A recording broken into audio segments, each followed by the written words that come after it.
everyone, good to see you.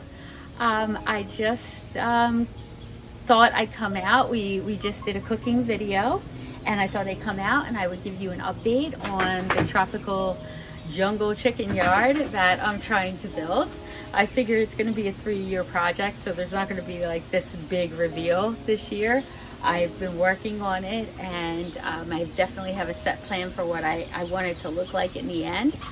There's luckily not a whole lot of area because this still has to be our courtyard and our utility space where we have areas where we can work on other projects for the garden and room for the wheelbarrows to come through and everything you need for a garden. So I'm pretty limited as far as which areas I can plant, but I definitely wanted it to have a very tropical jungle feel, different than the other gardens. I'm trying to transition it in well so that it's not just like bam, but I've never been one that feels like, oh, I have to commit to my entire garden has to be a cottage garden or a traditional garden or a modern garden. I feel that each room, and that's the benefit of doing rooms, is that you can change it up each room. Just have transitional plants. Like in the kitchen garden that this leads to, I have elephant ears right at the entranceway. So it kind of leads in. And then a food forest like a potager or a kitchen garden always kind of fits into this kind of look of having, you know, food growing. So yeah, so I thought I'll take you through. Since we're not going to have that big reveal, and it's going to be a 3-year project, I think, to really get it honed in. A lot of the things I have are annual because tropical plants are annual here. And then there's other things that will be permanent, like the green bananas, the black cohosh. I'm not exactly sure what else. We have the A-frame with some of the stuff on there will be perennial. Some of our herbs that we have growing for the chickens, the bamboo, of course, will be here. But yeah, so I'll be able to kind of change it up each year with different flowers and things like that. But let's get started and I'll take you through it. Okay, so this is the entrance into the courtyard, and you guys have seen the potting shed, which we've kind of put on hold as far as getting done. Once I get started on it, that shouldn't take too long, maybe 6 to 8 weeks or something, but there just was other things because of the birds that had to take precedence. We have now started to remove Ray removed a lot of the mulch that was all stacked here to the storage area in the kitchen garden. The pair that is not in yet will go center wall here with a big center trellis and then 2 black trellises on the side, accenting it. So that will probably get done this week and go in there. And then eventually I would love to get one of those aluminum old-fashioned guards that they put in the cities down to the basement areas. I would love to find one of those and have like something like that just to make sure that the chickens don't do too much damage to the base. I'm not too worried about them picking the leaves or anything like that, and the fruit falling and that kind of stuff they can have, but I don't want them to be digging it up. So here I'm going to make a sitting area. I brought one of my back chairs just so I can sit with the chickens. Sometimes I take a coffee break and sit for a bit. Please excuse our mess. I did not clean up at all. This will remain stone in here. Whether the stone will change color or not, I haven't decided, but probably not. I kind of think it's going to go well with the brown hardwood mulch that will start at the beginning of the coop and go back. And I'm not going to worry about it intermixing at this area. This isn't going to be a pristine area.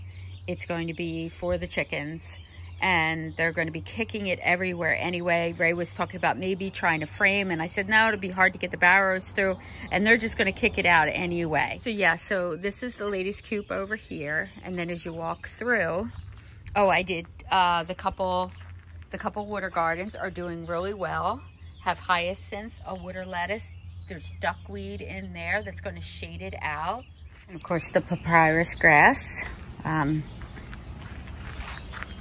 Is doing much better now that it's growing right in the water. And of course I have the bamboo, which I've moved from the other side of the property, and we've scored another clump of it that came up behind Willow's barn So that I have put around, you'll see. These are just various mint and some weed in there. I'm allowing weed. These are weeds that have cropped up everywhere on the entire property. I have no idea what it is. I thought maybe it was a form of mint, but it does not have runners. It's fairly easy to pull out, but it reseeds itself everywhere. I've never seen it bloom. I'm not exactly sure how it's doing it, but it is exploded on the property. So next to the first water garden, obviously I did plant in the green banana, and I do have a video of that because the ground in there is, there's like, I think a 3 or 4 inch hard pan that has gotten under here because of the stone that's been here. It's just so compacted, really difficult. So what I decided to do, I did plant in the black cohosh. They both seem to be doing fine, but I've been watering a lot, hand watering them a lot to keep them happy. But what I decided to do was put mounds of dirt, topsoil in, and then just seed it, and basically have seeded with every old seed I had. So this is a mishmash of seeds. They are, it's the least expensive way to get this going, where when the chickens go in and they destroy it and rip it up, if I don't decide to put the broadcloth down, I'll just reseed it again. I might have to end up putting the wire mesh on top of it. You'll see there's a square here that's not seeded. There's a square here that's not seeded. That's going to have either some kind of flagstone or some kind of stones for access into the aviary, which turned out really good. But yeah, so the seeds are doing really well, and they're just cropping up. And these are all seeds I had in just leftovers of different packets, so I have no idea. I mean, I know some of the things that are going to be in there, but we'll see how they'll do in this kind of light, because this is a very low light shade area. It's not even part shade. I would consider this shade. The black cohosh here is doing really well. Didn't seem to shock at all. Have some fuchsia, which is now beginning to bud and rebloom again. So beautiful. Fuchsia is perfect for this kind of garden. A Boston fern in here, and then another water garden.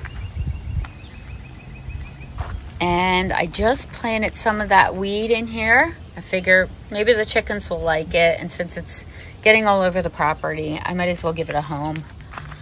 There's some more seeds in there. Some of it took and then some of it crashed, so you can kind of see some of the weed kind of has crashed over, and some of it is just fine with the transplant. But it's a way to get free plants for something like this. The red bananas over here. Please excuse the kids' pool. We had a attack of red wasps yesterday on my arm. I don't know if you can see it, but no, it's not showing up on the camera. It is so itchy. I had such an allergic reaction, but they were stinging us really bad.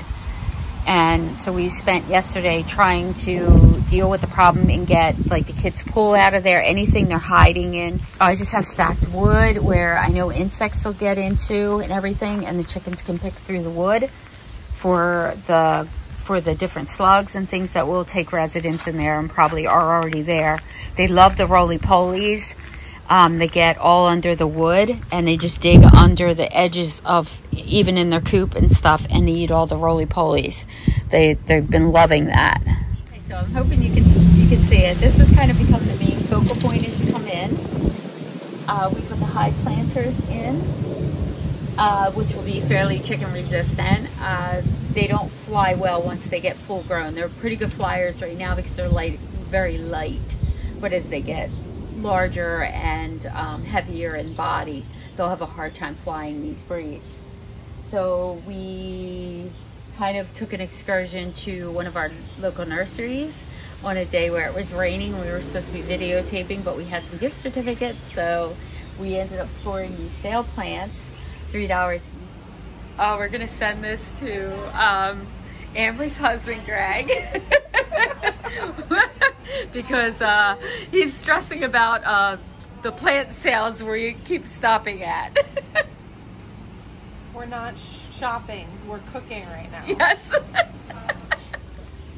So it was really nice, but this is balsam, and I'm a big fan of impatiens, and these are completely edible. You must cook them because they have oxalates.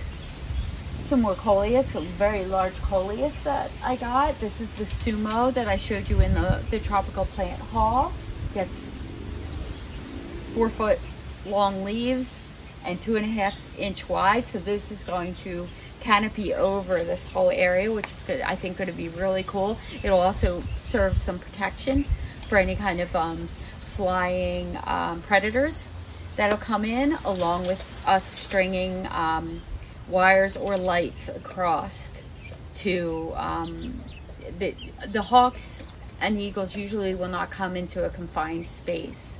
So, but the A-frame will serve, the buffet that we've made will serve as another place that they can run to if they're over here, or just have a place where they can explore and kind of hide a little bit. This is what I'm calling their salad spinner.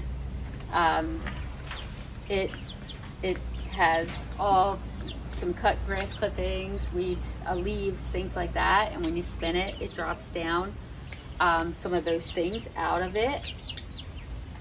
So this is I use this. I had gotten this at an auction, and it was a winder, and then had Ray staple the wire cloth onto it so that I could dry and clean out my wool, and it would drop all the debris of my wool out. I have a knitting business. I've written 2 knitting books, so I needed something for my wool before, when I would do a fleece and then spin it.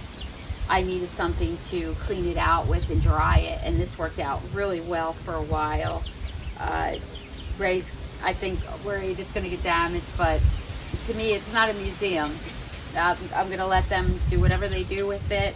I think it's going to be awesome as a salad spinner, and if it starts to rot, I'll just use the pieces and maybe cut up and make a brand new one. It doesn't really look that hard to make, so I think it'd be fun to kind of make them another one if and when this one does rot. I can cover it in the winter too, so that it's not sitting out all year long. And the A-frame, that's the buffet. I'll show you a close-up of that. I have some chocolate mint in here. The girls don't like that, so these are gonna kind of be up here off limits. I figure I can always put like some bamboo looking grass around it as a guard if I have to, as these get taller, because the chocolate mint gets really tall. So yeah, and as that fills in, and yeah, so I'll give you a close-up of the A-frame, which I think is really cool, so that you can see what we're growing on that. And hopefully, like I said, you can see this really well, because this is the one time the sun is coming through. So a close-up of this, I do have a wreath up here that you can plant into. This is like an old wreath I had around. I just haven't figured out what I want to plant in it, or if I'm just going to take this away and allow for naturally the ivy and stuff to wind through. Haven't decided that yet, but I think the ivy looks really magical. It's kind of starting to look very fairy tale-ish. But we had this aluminum corner facing, so we put that there, and that to protect the ladies from getting cut on the wire cloth, because there's really no way, no matter how much you close you try to cut it to the one end, the wire cloth remains sharp on the edges. So now the guards are there for the sharp, and it really kind of again gave it like an industrial cool look to it. The top is bolted together. That's how we bolted it, for anybody who may want to make like a chicken buffet feeding area for their chickens. So the top is bolted, and there's bolts going through the tops inside the middle of it as the 2 pallets came together. And then back here, if we move the fabric, we have a bracer, and if there's any signs of problems, we'll put a bracer on the front too, but it does not seem to be that we're going to need that. So I assume the bantams will love to be using that as a roost.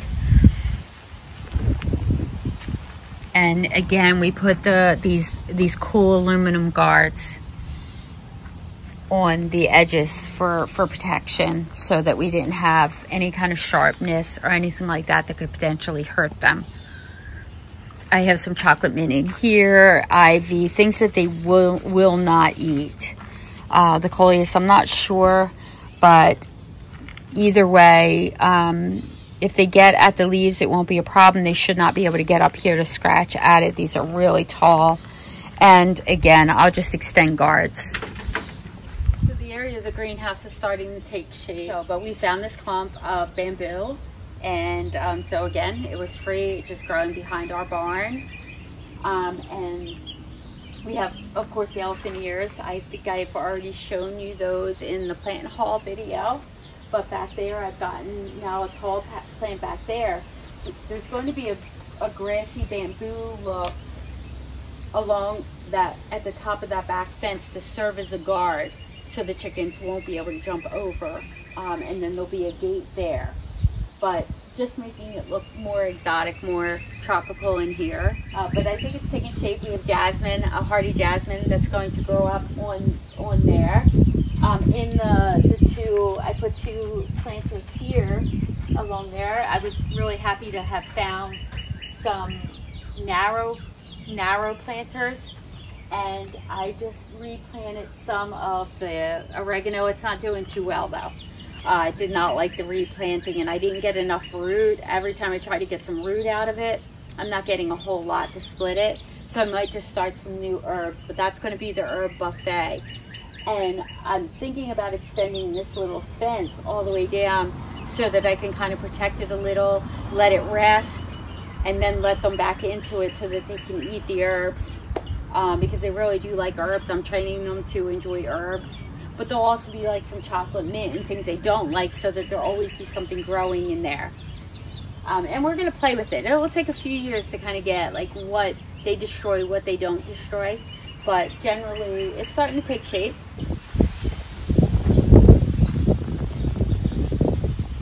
Yeah, so I hope you enjoyed this little update on the tropical chicken yard. I am really thrilled about it and how it's starting to take shape. I can't believe how much these seeds have already grown in, and it looks like they're going to take. And again, if you just want an easy way to put in plants, just pour the dirt on top and just let them go. And this was an excellent way to use all those leftover seeds that I didn't need, that are so old that I didn't want to take a chance on whether or not they would germinate. So it was very inexpensive chicken food and chicken entertainment. These are fat chickens. I mean, I am definitely overfeeding them. Look at them. Look, yes, you're fat, but that's okay. That's okay. We're not body shaming you at all. Yeah. So, but I am definitely probably overfeeding them. It's hard not to. They just look at me all the time like, do you got something good to eat? So I'm not usually a feeder like this. These girls have me wrapped around their little claw. Okay, so that's my crazy chicken lady update. This is kind of fun. This has been a really fun project. Because I can just play a little bit. It doesn't all have to be about design and like everything, you know. I can move things around and play with them each year and kind of just let it adapt into what it's going to adapt to that year. I hope you're as excited as I am, or maybe got some inspiration. Even if you don't have chickens, this is kind of a cool kind of thing to have if you like, you're into the tropicals, or plants that, you know, just are, you know, a little bit off the normal gardeners. You know, usually you either have your tropical gardeners or you have your cottage gardeners, or you have, you know, this is kind of neat to have each space be its own and I'm loving it. I get bored very easy, so I can't have just one design. So this has kind of really allowed me to kind of use my imagination a little more, and also get involved in plants that I've probably only grown in the house, or very minimally from, you know, the big rhizomes and stuff, just in pots and things. So this has given me a little bit more options to find out, well, which ones are tropical-esque at least, but are cold hardy. So it's a lot of fun. I keep it in the bamboo in the pots so that it can't do what it did back there, which is go crazy. So you know, as it's coming in, I'm just bringing it in. I'm gonna hopefully put it all along there, you know, around the sitting area and stuff in front of the windows. I think that'll be really neat, having pots of bamboo right in front of our den windows. All right, well, thanks for joining me. I hope you have a great day.